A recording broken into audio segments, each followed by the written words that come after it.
Yo, what's up, everybody? Welcome to my weekly live Q&A episode number 41. My name is Danny Segura. I am a mixed martial arts reporter for MMAJunkie.com, and like I said, this is my weekly live Q&A where I get to answer all your questions regarding the combat sports world and beyond. So, the way this works is pretty simple. You guys have submitted some questions via Twitter. Appreciate that.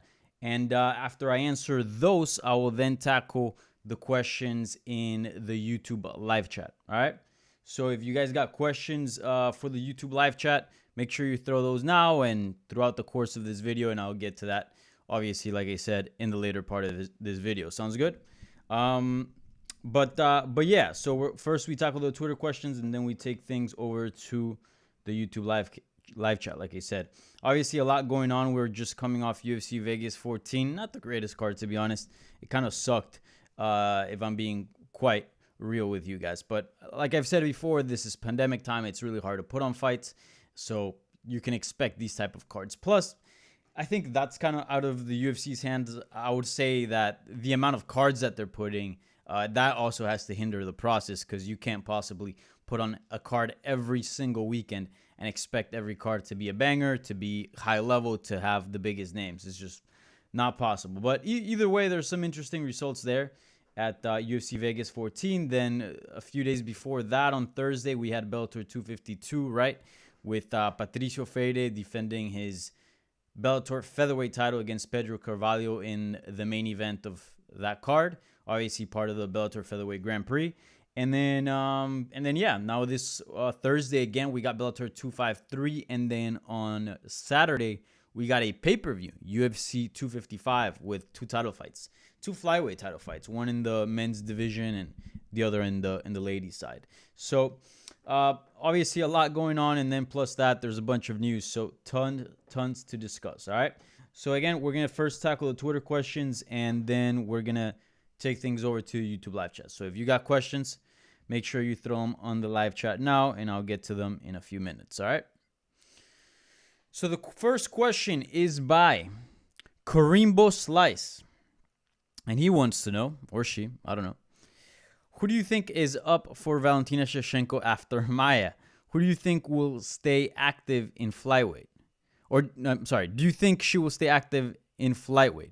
Drop to strawweight or go for Amanda Nunes rematch? So, very interesting question. Obviously, in the co-main event of UFC 255 this weekend, we have Valentina Shevchenko defending her flyweight title. I believe this will be her fourth title defense.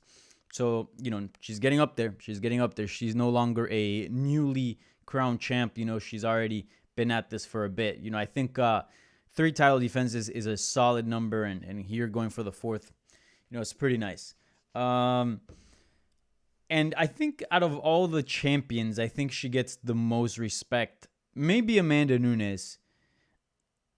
Maybe. But I would say that Valentina, at least in my opinion, she's a fighter that you can have the utmost confidence for her to defend her title. I mean, you can kind of say the same thing about Nunes. Nunes at this point has clearly separated herself from the pack. But I remember in some fights that she's been in, although hindsight 2020, they turned out to be complete washouts. There's been some where you go, okay, this could maybe be competitive. Sure, we expect Nunes to win, but it can be competitive. With Valentina Shevchenko at 125, I don't think I've ever had that feeling where you go into a title fight going, ooh, I mean, I can see a path here where there could be an upset or maybe. It just doesn't happen. I mean, she's literally just levels beyond the rest of the competition, at least the rest of the title challengers that we've seen to this day. So already, Karimbo Slice wants to know what's next for Valentina Shevchenko, just assuming that she's just going to run through Jennifer Maia. I kind of think that's what's going to happen. I just think Shevchenko is that good. She's just probably, in my opinion, the most technical fighter in women's MMA. I'll put her above Amanda Nunes, in my opinion. She can do it all. She can do it all at a very high level. And she doesn't really have any holes, where Nunes, I'm not saying she has any holes. She used to, but not anymore as big. But like certainly there's some areas where you can not areas of weakness, but areas that that like some fighters can exploit. Um, but I don't know. I don't know. We'll see. My gut is that she actually stays at flyweight and just keeps doing what she's doing, defending her title. Unlike 135 at in the women's divisions, flyweight is actually having a little bit of a rebirth at this point. Will there be enough contenders or interesting enough contenders to actually put in doubt Valentina Shevchenko's reign? I don't know. I don't think so. But that there's contenders coming up, that's 100% true. Obviously, we got Cynthia Calvillo fighting this weekend against Katlyn Chookagian. Now, Katlyn Chookagian is 1-2 in her last 3. She already fought for the title. So I don't think if she wins, she's going to get a title shot. But certainly, Cynthia Calvillo could maybe earn a title shot depending on how she looks in that performance. You also got Lauren Murphy, who picked up a win, I believe, like 2 weeks ago in Fight Island. And that one was actually quite nice. And Lauren Murphy, she's very experienced. That's something a few of Shevchenko's opponents don't really have a whole lot of experience. So that's kind of new a little bit. She's a veteran. She also has a physicality. Again, another thing that Shevchenko's previous opponents haven't really had much, right? I mean, Katlyn Chookagian is a good athlete on her own right. She's quick. She's light on her feet. She's got great cardio. But, Lauren Murphy's jacked up. She's big, So that could always present issues, right? And, she's got a good grappling game as well, which, again, interesting stuff there. And then you got just Jessica Andrade, who made her debut fairly recently, putting away Katlyn Chookagian, actually, who fights this weekend, quite nicely with a body shot. I believe it was a TKO win. So I've always said it. You guys have heard me a few times said it in these live Q&As. I think that's the most interesting title challenger. I think that Jessica Andrade, offers a lot. And then obviously, like I said, you got Cynthia Calvillo. So, and then a few other names like, Alexa Grasso made her debut. She looked quite good. We'll see what she does, but obviously a few wins, then she could probably start getting into the title mix. Same thing with the Colombian queen, Sarina Masso. She's picked up some nice wins as well. There are some fighters making some noise there.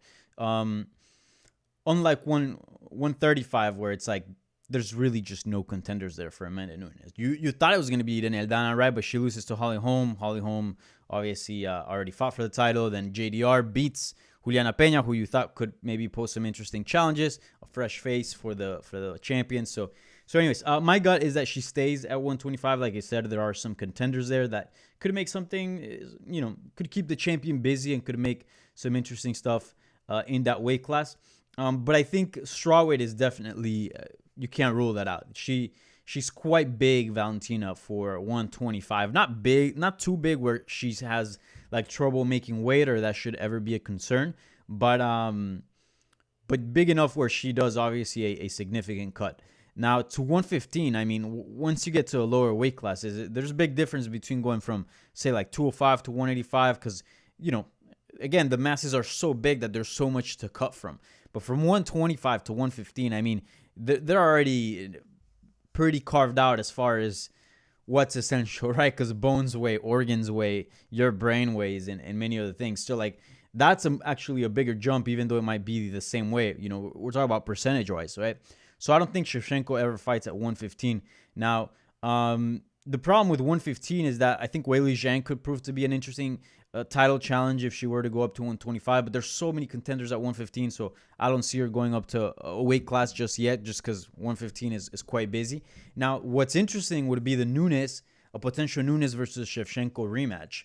Nunes said it, 2 weeks ago on Hablemos MMA, my podcast with MMA Junkie. She's like, it makes a lot of sense. It was very logical. Nunes has been running through her contenders. The only tough fight that she's had as of late, it was against me. I thought I won that last fight. I'm down. And I think nowadays judges would look at that fight differently because I got champion status. And I feel like that's something that swayed the judges' opinions when judging the fight. So she's down. She's interesting. She's interested. We know Amanda Nunes is probably interested. I mean, she likes the guap. She likes the money. So that'd be obviously a champion versus champion fight. It would be probably one of the biggest fights she could do it right now, right? So I think that makes sense. My gut is that she stays at 125, at least one or two more title defenses. and then she challenges Valentina Shevchenko at some point in a trilogy bout. I think that's what goes down. An interesting note that Shevchenko said in my interview was that she would like the fans to be there, and you know how she's very like close to the fans and a lot of fans support her. I wonder if that's really going to be sort of a deal breaker for her, because if it is, I mean, I think it's going to be quite some time. Apparently, we got a COVID vaccine going down. I think kind of like early 2021, but it's going to be a while till that gets around. Obviously, not really, because like there would be a lack of vaccines, but there would be a lack of just like infrastructure to get the vaccine around. From what I've like looked into, those vaccines need to be at really, really cold temperatures. So they need to get transported in trucks with like these special fridges, and there's not that many trucks. So I think the process of rolling that out is actually going to be quite slow. So until that gets, out to the public, I don't think we're going to see any stadium shows or any arenas packed.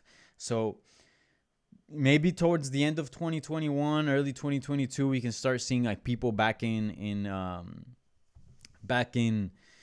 arenas maybe. But I think for the majority of next year, I think we're not gonna get to see that. Maybe, who knows? But anyways, yeah, my gut is that she stays at 125. Then eventually down the line, we'll see a trilogy fight with Nunes at 135. Obviously, Nunes being a 145 champion as well, no way she's going to cut down to 125. All right, so we're going to go to the A Pass of Wokeness here. As you guys know, the biggest Dustin Poirier hater.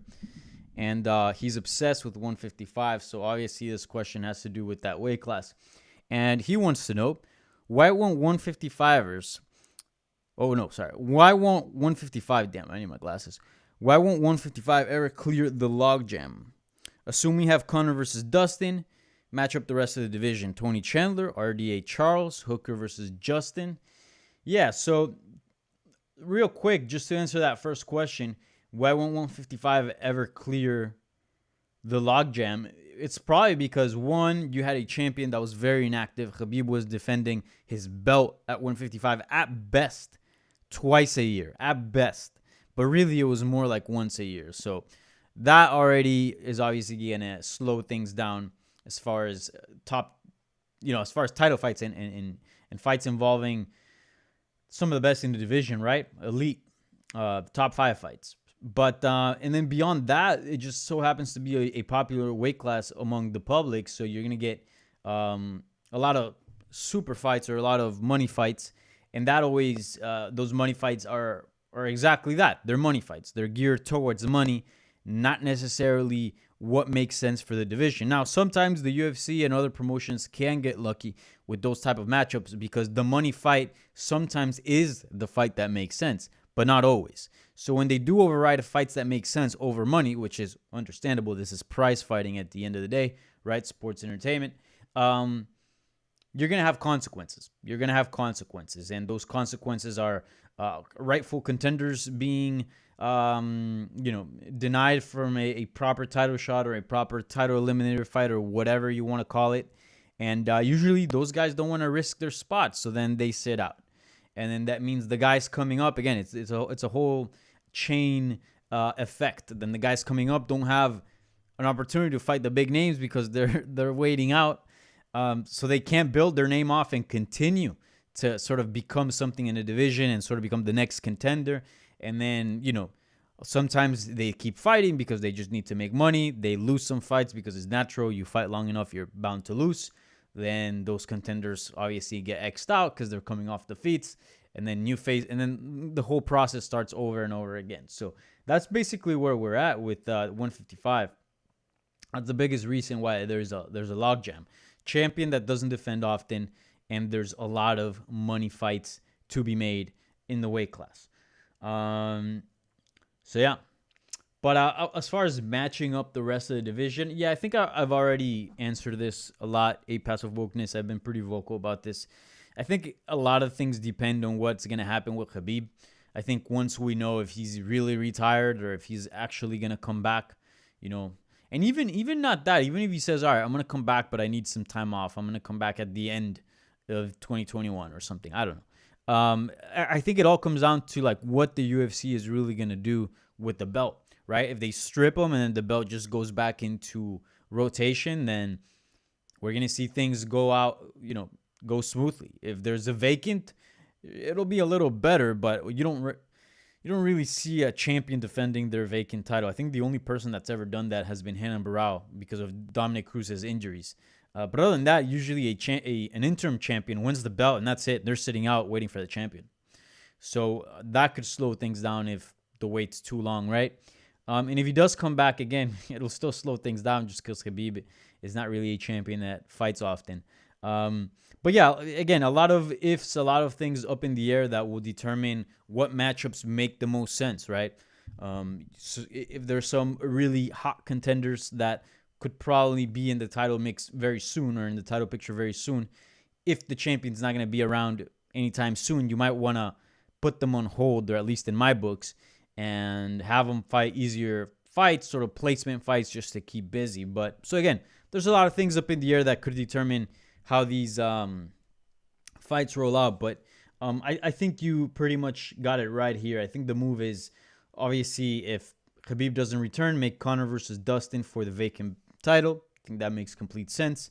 Plus, it's the closest, the biggest lightweight title fight happening, lightweight sort of elite fight happening, obviously happening on the 23rd of January, or so it's planned. It hasn't been confirmed officially.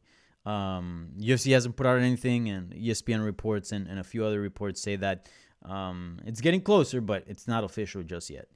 And Tony versus Chandler, I think that makes all the sense in the world. I think that's a fight that we find out where Tony Ferguson is at, right? If he wins, he's right back in the title mix. I mean, he's right there. If Chandler wins, then he's in there as well, and then we find out if Chandler is UFC caliber or not. We'll see what the deal is.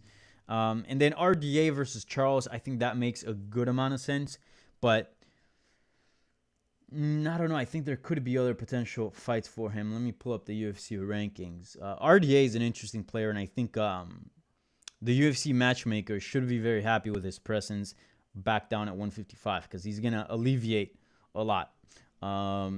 He's going to give a lot of opportunity to these young guys that need a big name to fight, Great, they're doing maintenance outside. So you might hear some landscaping going on. Maybe not. We'll see how good this mic is in canceling outside noise. But let's see here. I really like the Islam Makhachev fight with RDA. Obviously, it was booked for last card for UFC Vegas 14, but obviously Makhachev had to withdraw from the bout. Now, Paul Felder's ranked in the top 10. Islam Makhachev is not. So I don't know how willing RDA would be to take a step back and fight Makhachev. Is wait a minute, I just beat number 7.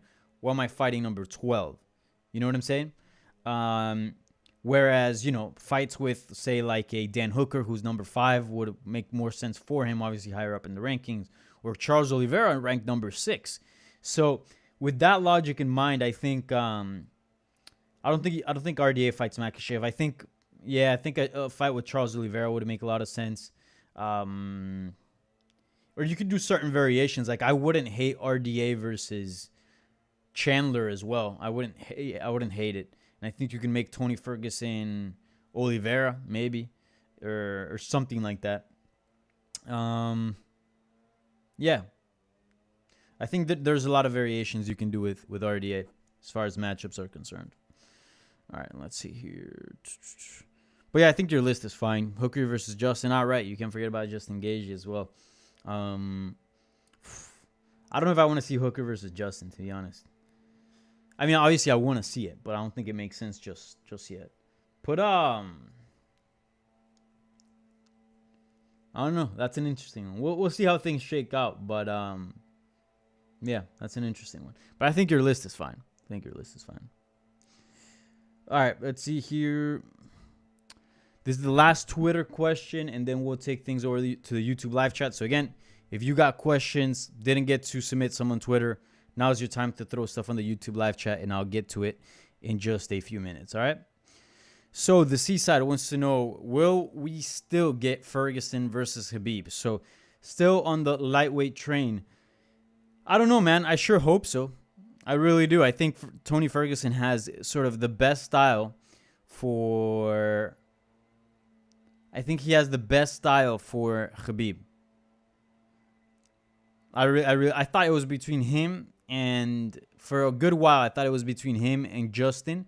I still ranked Tony Ferguson as sort of the biggest threat to Habib, right?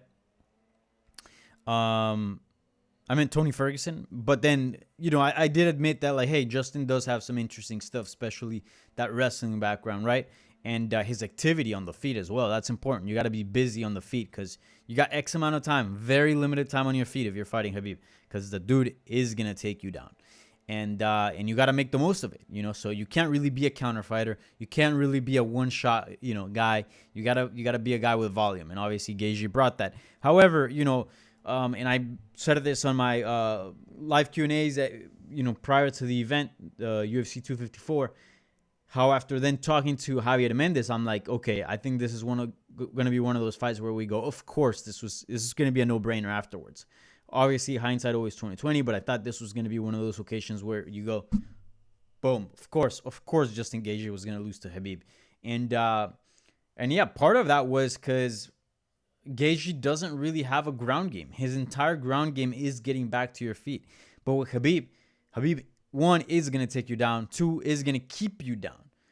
So what you need to do is be defensively minded, not absorb too much ground and pound, not fatigue yourself on bottom, defending and moving around, and really avoid the submission and just hold on until you're able to, either have a separation from the ref or have the round come to an end where you get an opportunity to start fresh from your feet. That's what you need to do to beat Habib, right? And Tony Ferguson has that. I mean, the guy has proven not only that he's very good surviving on the ground. I mean, how many times has he been dropped and then he recovers being on the ground? Many times. How many times has he submitted people off his back? A good amount. So again, he can be a threat. But even that, the strikes, the elbows, I mean, I think that's very important as well. So, and again, he can scramble his ass off. So I think he still does have the best style to beat Habib. With that being said, knock on wood, I still hope that fight goes down. Every day that goes by, just the chances look smaller and smaller and smaller. One, Ferguson's win streak comes to an end, right? Two, the UFC has invested so much in making that fight and it's never paid off, never came through. So, there's a lot of incentives why the UFC shouldn't make that fight. And then on top of that, Habib now retired. So, and if he does come back, it's going to be 30-0 and that's it. I mean, I don't think he's going to have a lengthy career. I think the comeback is a one-off, really. And that one-off is probably Conor McGregor, a huge fight just to make some money on his way out, right? UFC wants that. Dana wants that. Or a GSP fight, right? Unfortunately, as good as Ferguson is, and as much as I love his style, he's just not as big of a star as GSP or Conor McGregor. So, see, now I'm in a bad mood. I don't think that fight happens. I really don't. But never say never, and I hope it does, because I think it's a fantastic matchup, and there's so many questions there, like I said a few minutes ago, that I want to get those questions answered, and the only way of seeing that is through an actual fight. So we'll see, but I don't think so. All right, now we're going to take things over to the YouTube live chat. So again, if you got questions, throw them out.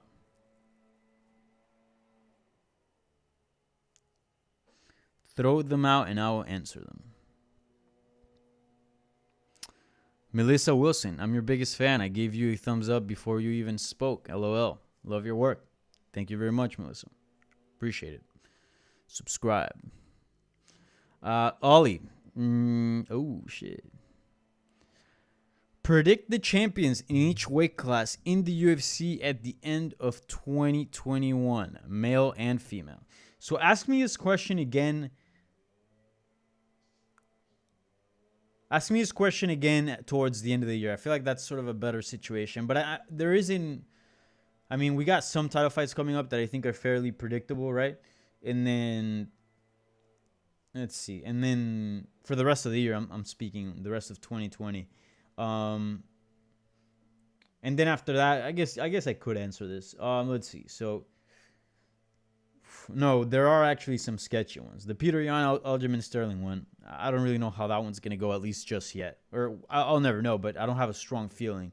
I haven't looked too much into it. But let's see. Let's look up the champions right now.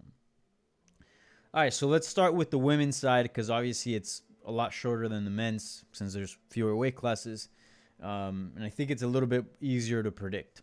So I'm going to go with women's strawweight. I think Zhang Weili is still the champion at the end of 2021. Not only because she's very, very good, but also because given this whole pandemic, I don't think she'll fight much. I think at most we see two title defenses from Zhang Weili in 2021, given the pandemic, the restrictions and all that. So the fewer times you roll the dice, the better the chances that you retain your belt. And some of the contenders, Rose, I think she poses some interesting challenges, and I think very much like Joanna, I think she'll put on an admirable performance, and I think we'll see a lot of good from her. But I just don't think it'll be enough to beat Weili. Same thing with Jędrzejczyk. Jędrzejczyk is getting older, right? I think in a rematch, probably Zhang would do more adjustments than Joanna. That's sort of my prediction there. I would still expect it to be a fantastic fight, but I think maybe Zhang beats her. So I think 2021 Zhang keeps her belt towards the end of it, right? Valentina Shevchenko, she's going to be champion until she retires. So she's going to be still champion at 125, I think. Then 135, I think Amanda Nunes retains her belt. 145, I think Amanda Nunes retains her belt as well. So the same champions you see now, there will be champions at the end of 2021. Now at heavyweight, at men's, we'll start with the lighter weight classes. Flyweight, I'm going to go with...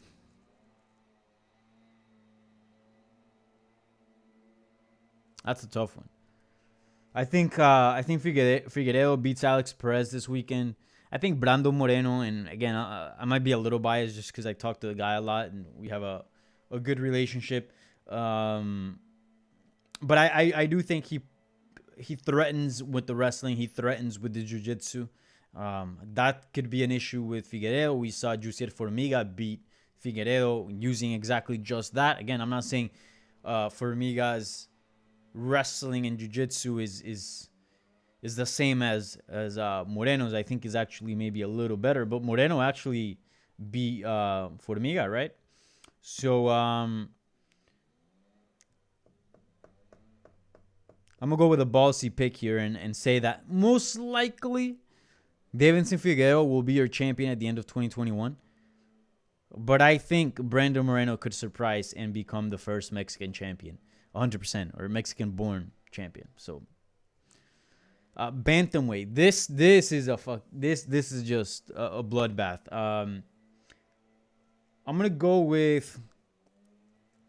Man, this is so difficult.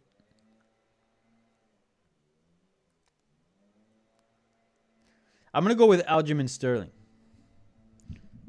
I think he beats Peter Yan. I think he does, and I think he retains his belt for a bit. Gets a few title defenses in, so I'm gonna go with Sterling. Featherweight. I'm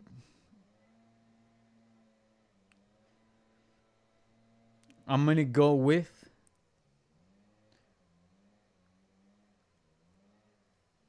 Volkanovski. I think he keeps his belt. Lightweight. Ooh, that's so hard. I think if Habib comes back, I think he's gonna be champion. Obviously, if not, Conor McGregor is gonna be your champion. Welterweight.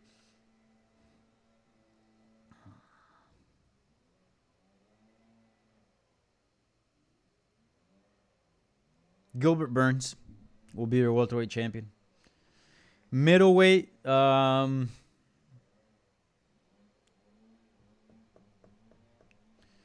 Israel Adesanya will still be champion. Light heavyweight, John Jones will be your champion. I think John Jones heavyweight.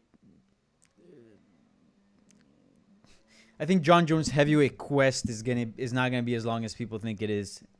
Frankly, I don't know if it happens. Wouldn't be surprised if he just goes, and the second thought, I'm just gonna drop back down and get the belt again and then fight Izzy. So I wouldn't hold my breath for a John Jones heavyweight fight. I have some doubts. And then at heavyweight, I'm going to go with Francis Ngannou. Either because he fights and beats Stipe this time, or because Stipe Miocic retires. And then Ngannou eventually fights somebody for the vacant belt or something like that. But yeah, I'm going to go with Ngannou. So there you go. Terrence Leverett donated $5 to Super Chat. Always reminding me again, you can donate if you want to support this channel to the Super Chat. I would gladly appreciate that, obviously. And yeah, again, all the money goes towards doing stuff and improving this experience with my YouTube channel. So he says, with proper COVID protocol, would you do an in-person interview with people at your local gyms, ATT, Syndicate MMA? It would do well for MMA Junkie. I mean, even with proper protocol, like there's always a risk you're taking doing interviews in person. And then again, like it's different if you're doing like interviews at let's say like UFC event, right? Obviously like a presser, like Bellator is doing, the UFC is doing this as well, where someone sits very far and then reporters are spread out asking questions to the fighter. Again, there's those protocols like in person, like you would have to do so much stuff because again, the UFC staff have been tested. Again, they got all the protocols on. They're the ones taking care of everything as far as setting up the table and miking up the fighter and doing this and that. If you're doing a one-on-one, you would have to do that, right? I would have to mic up a fighter. I would have to set up the equipment, set up the stage, and I don't mean an actual stage, but however we're going to shoot the interview. And again, it's just so hard to tell unless, I would have to have a negative COVID test, so I would be have to getting tested regularly. Obviously, I have me as a person, I can only use what's available to the public as opposed to, the resources that the UFC has. And again, there's just so many unknowns. You know what I'm saying? Like, I think you can most likely do it and it'll be fine for the most part. Like, the odds of actually, if you do everything right? If you wear a mask, you put a mic there, disinfect it. Hey, you step away, show up, do the interview, you do it socially distanced. I think it's doable, but I don't know. You're still always rolling the chance. Imagine like how guilty you must feel if you test positive for COVID or something like that, and then you end up getting a fighter positive, and then their fight falls through. That's how they make money, man. So just the consequences are so big. You know what I'm saying? So I don't know. I don't know about in-person interviews. Not yet. We'll see. Once this vaccine rolls out, I think you'll see more of that.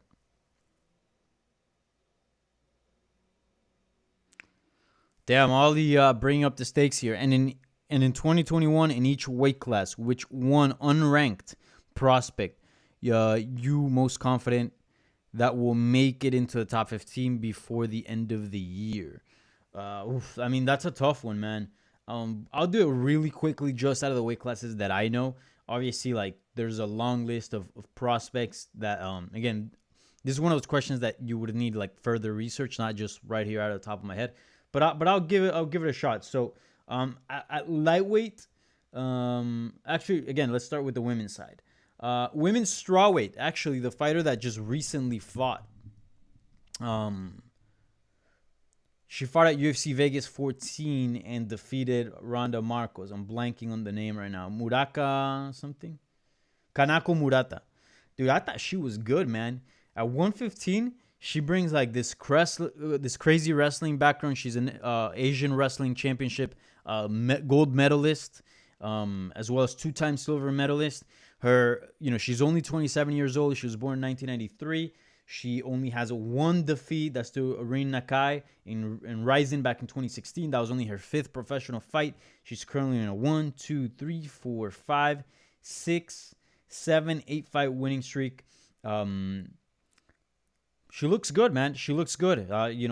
Won the vacant Invicta FC Strawweight Championship. I actually think Kanako Murata promises a lot She's obviously currently unranked because she just made her UFC debut last weekend. But I think 115 is dominated by so many strikers that usually you only see strikers have success for whatever reason. Just that division is dominated by strikers. Why? I don't know. Just like the welterweight division is kind of dominated by wrestlers for the most part, right? Tyron Woodley when he was champion. Then Kamaru Usman takes over, another wrestler. Gilbert Burns, certainly a competent striker, but really he's more of a grappler, right? Colby Covington, and the list goes on. But then once in a while, when somebody brings like this sort of extra level of wrestling, that can sort of change everything, because then fighters are sort of used to elite stand-up wars, right? Elite stand-up battles. But she can change that around. So I think she could have a lot of success with the wrestling, even though that division is dominated by strikers. So I'll say Kanako Murata, by the end of 2021, she'll be ranked possibly in the top 10 at women's 115. Let's hear now women's flyweight.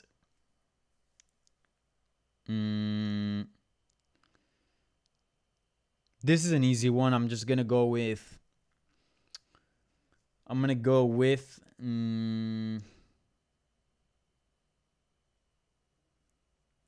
Alexa Grasso. She's very good. She's gonna make it into the top by early next year. If she fights, I think she'll be in the top 15. Let's see here. Women's bantamweight. I'm trying to remember like women's bantamweight prospects. I think most of them are already ranked. I don't know about women's bantamweight. Women's featherweight, I have no idea. That doesn't even have rankings. Now on the men's side of things, lightweight, I'm gonna go with flyweight. I'm sorry. Is Royval ranked? Yeah, he is. He's ranked number 6. Shit, I don't know. Have we even seen like new talent at flyweight? Not that I can remember. Bantamweight, I'm gonna go with the guy that's fighting Merab on December 5th.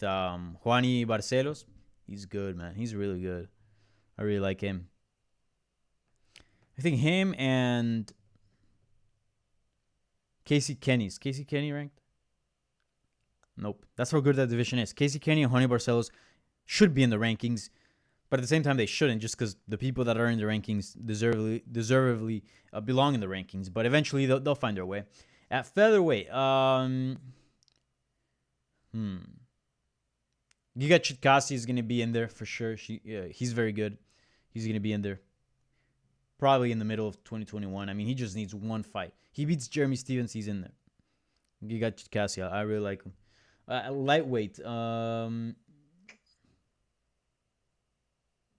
pull up the question so people know what I'm talking about. At lightweight, I don't know. I mean, I'm trying to think of like lightweight fighters right now that are not ranked.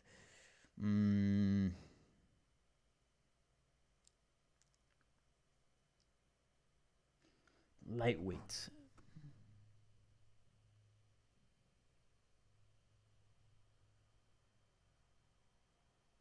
Anybody got suggestions at lightweight? It's an easy one. Michael Chandler, he's not ranked. I guess that's kind of cheating, but hey, under your rules, it's still game. Still game, homie. At welterweight.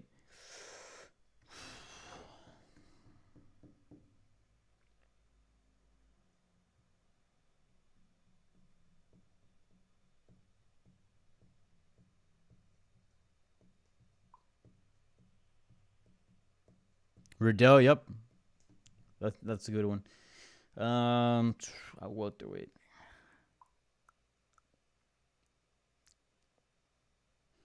Chaos Williams, right?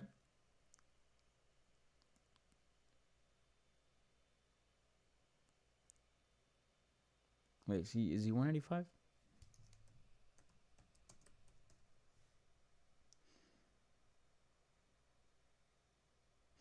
Oh no, yeah, he's welterweight. Just making sure. I think Chaos Williams will be ranked. He's very good.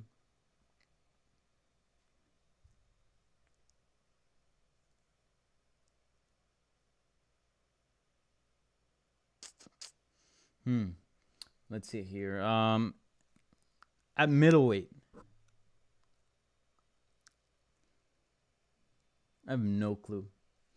Who are like some young middleweights coming up? I have no idea. At light heavyweight, I say Jimmy Crute, but he's already in the rankings, 13. I have no idea. Middleweight. At light heavyweight, I have no idea. And then heavyweight, Cyril Gane ranked. Yeah, he's actually 13. Juan Espino. I think Juan Espino from Spain, I think he's going to get ranked. Dude, Juan Espino has a very, very good wrestling, a very, very advanced ground game, very quick and very agile. That's like things that don't really you don't really see in the heavyweight division. You can kind of see it with Fabricio Werdum, but Espino's far more agile than Werdum, and he's got better wrestling than Werdum. Werdum's mostly uses his jiu-jitsu off his back. You know what I'm saying? He doesn't really shoot doubles. And I think Espino today could beat pretty much all the guys a lot of the guys in the top 15. Some guys in the top 10, very few, but some. And he's gonna be getting better. So Juan Espino's gonna be in there. All right. So anyways, a little bit of a detour there, but yeah. Let's see. Someone wants to know about Luke Thomas and Ariel. I'll skip that.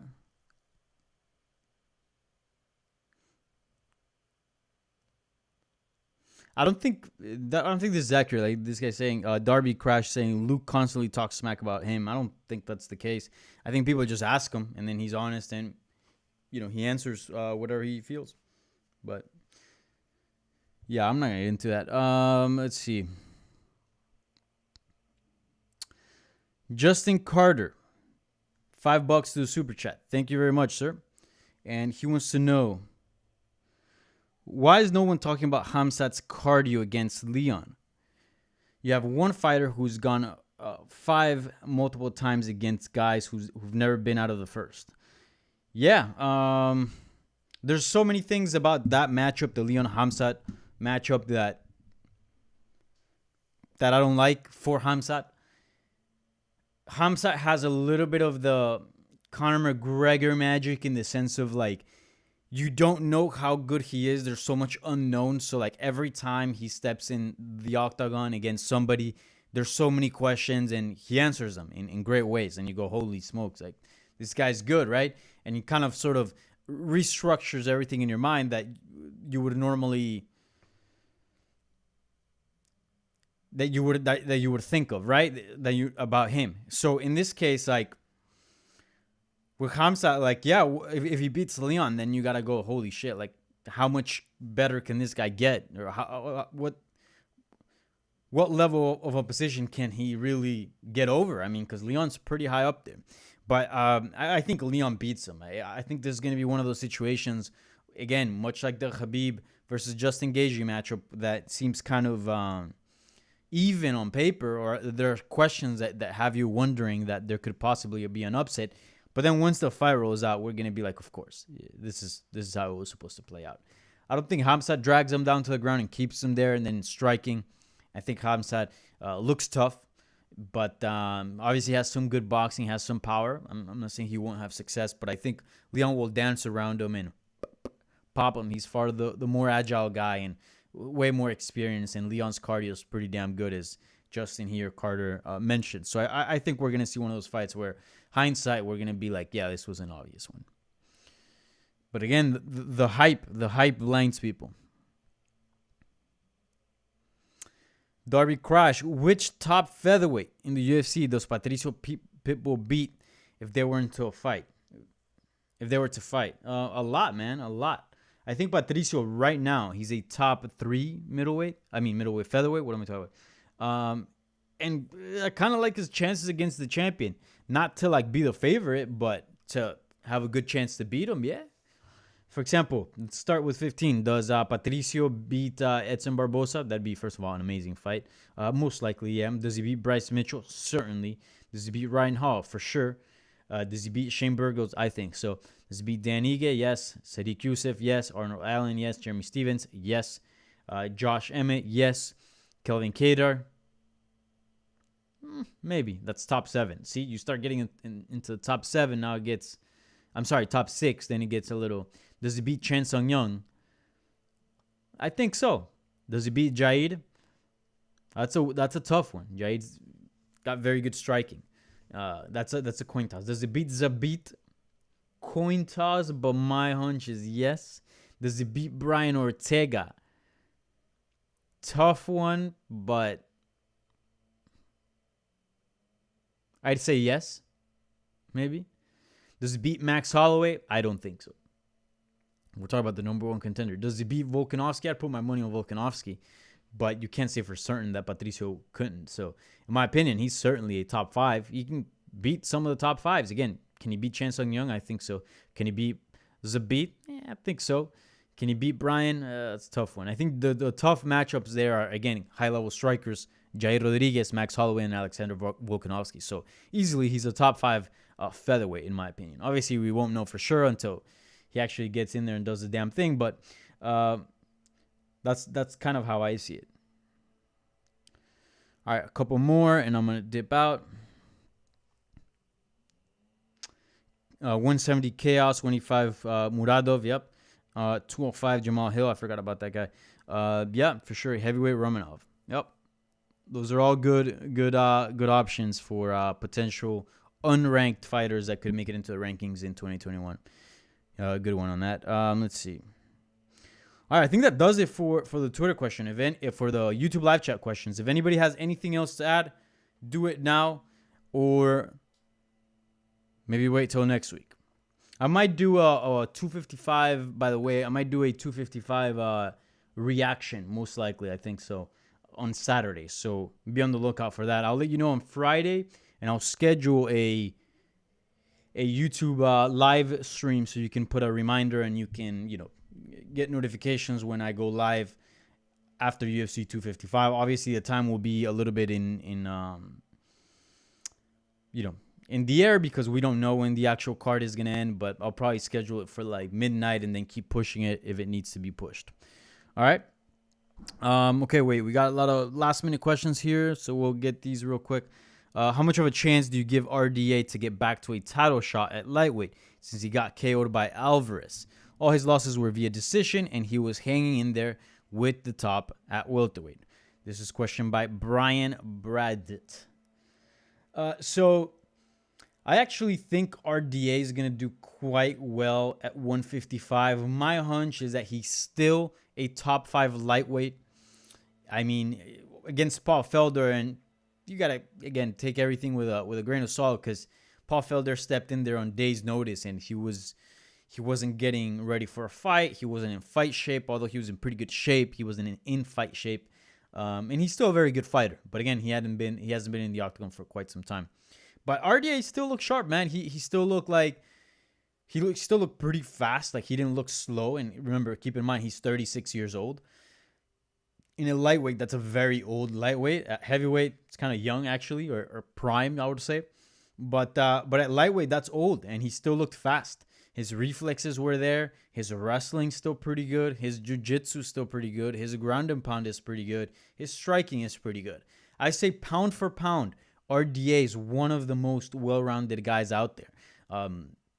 If you gotta pick a fighter who sucks the least at like everything, RDA's gotta be up there because he can do pretty much a little bit of everything quite well. Very much like Jorge Masvidal. I would actually dare to say that he's a bit more well-rounded than Jorge Masvidal. Again, he still has some holes, but again, he can wrestle a bit. He can strike a bit. He can grapple in the clinch a bit. He can do stuff off his back. He's got submissions. He can KO, right? He's got a little bit of pop. He's a complete package. And at 36 years old, he's still very strong for the weight class. He's not undersized. He went 5 rounds. He's got cardio. He's got the speed. And above all, most importantly, at 36 years old, having been in some wars, he still has a good chin, and he still has a good damage threshold. I mean, Paul Felder clipped him pretty hard at times and kind of tested him on that end. And by no means is RDA just, by no means he has a glass chin. The guy can still take a hit. So that's very important because at 36 years of age, with the amount of experience that he has, usually fighters in that situation would have a weakened chin or a low damage threshold. So RDA is clearly not there. And at 155, giving all the killers that exist, Justin Gaethje, Dan Hooker, right? Dustin Poirier, Tony Ferguson. Like you gotta be able to withstand some damage. Paul Felder. You got to be able to withstand some damage if you want to be among the best. So clearly RDA is still there. Now my question is, he is 36, so I'm kind of expecting a decline at some point, right? He's going to be 37, 38 eventually. So I wonder when that decline is going to come and how bad it's going to be. That's kind of the biggest question. But at this point, 36 years old, this version that we saw on a Saturday night, I think he's a top 5. And I wouldn't be surprised if he actually challenges for a belt. I don't like his chances of winning a belt, but I think he can do enough. If he's matched up right, he can get certain victories that would put him in the title mix, potentially in a title fight. I really do like RDA at lightweight. So we'll see. We'll see. Darby Crash. How did one judge score for Felder? That's ridiculous. Yeah, it's insane. 40, what was it, 48, 47 Felder? Ridiculous. RDA won every single round, and it was pretty clear that there was no round that was close. They were close in the sense of they were competitive. Paul Felder had his moments, but I don't think there was a single round where you go, I don't know how to score this one. I felt pretty confident about scoring each round to RDA. And maybe like a 49, 46, then you go like, okay, maybe Paul Felder was able to kind of sway someone's opinion in one round out of the 5. Maybe, but not 3 rounds. Just not 3 rounds. Yeah, it was a horrible scorecard. All right, so with that being said, we're pretty much hit the hour mark here, so I'm gonna call it a day here. Remember, subscribe to the channel. Tell your friends about it. Share this on your Twitter, social media, etc. I'll retweet you, and yeah, so we can keep this program going and have it grow a little bit more. Again, hit the like button, subscribe. Thank you so much for everybody that submitted questions via Twitter. Thank you so much for everybody that submitted questions in the YouTube live chat and submitted a donation. Very much appreciated. So have a good weekend coming up here. Again, rest of your week. We got Bellator 253 on Thursday. Obviously, UFC 255 on Saturday. Again, I'll be doing a reaction video on Bellator 255. So stay tuned to that. Obviously, Saturday night, some point around midnight, maybe a little bit past it. So probably I'll go about 30 minutes, 45 minutes talking about that card, depending on what goes down and how much there is to talk about. So anyways, with that being said, I'm out of here. Have a good week and a good upcoming weekend. See you guys later.